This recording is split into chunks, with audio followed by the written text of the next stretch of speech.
Hello students, welcome to the science class. I'm your science teacher Anshu. Today we'll start with our next chapter, sound. What we are going to learn in this chapter is how sound is produced, sound producing organ of humans, propagation of sound, structure of human ear and how we hear, characteristics of sound, speed of sound, types of sound, audible sounds and inaudible sounds, different type of musical instruments and difference between music and noise. Students, we hear different kind of sound all around us, but do you know how the sound is produced? Here's an activity given in your book. Let us perform it. For this we need some rubber bands and lid of a box. Like I have taken this. Now place these rubber bands as I have placed them on the lid and start to plug them.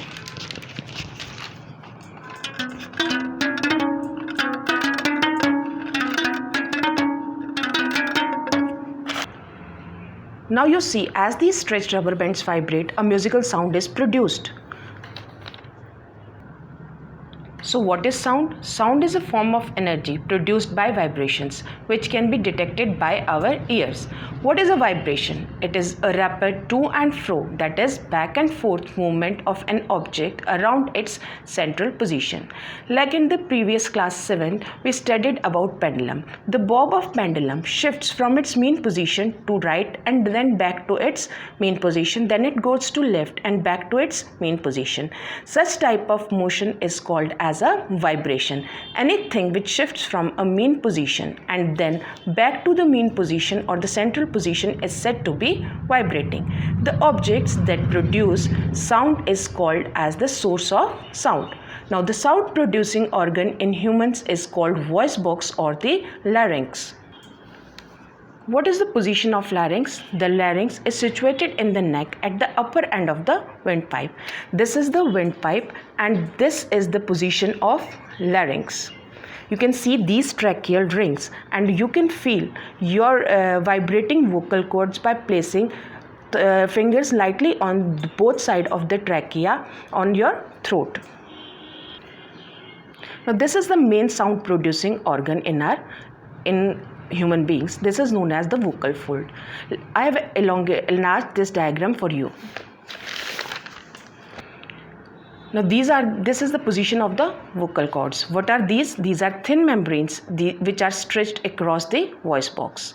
There are muscles attached to these vocal cords. These muscles maintain tension in the vocal cords. These muscles help us to make different type of sound. There is a gap between these two vocal cords, and this size increases and decreases as the vocal cords vibrate. Thus the air flowing through this space also is set in vibrations and the sound is produced. This is the reason why we tighten the ropes of the drum so that it creates a sharp sound. The size of the vocal cords gives a singer wide range of control over the pitch of the sound they produced. Now how the sound waves are propagated? Let us perform a simple activity given in your book. For this activity we need a steel bowl, water and a steel spoon. Fill the bowl with water up to its brim and now gently strike the edge of the bowl with the spoon. What do you see? A change in the surface of water due to vibration. This you can observe better if you do it on your home. Try it at home. Now sound travels from one point to another as a longitudinal wave, that is in a series of compression and rarefaction. What is this region of rarefaction and compression? In rarefaction zone, there is a low pressure as the molecules are placed at a distance. So they exert less pressure than the surrounding. This zone is called as rarefaction.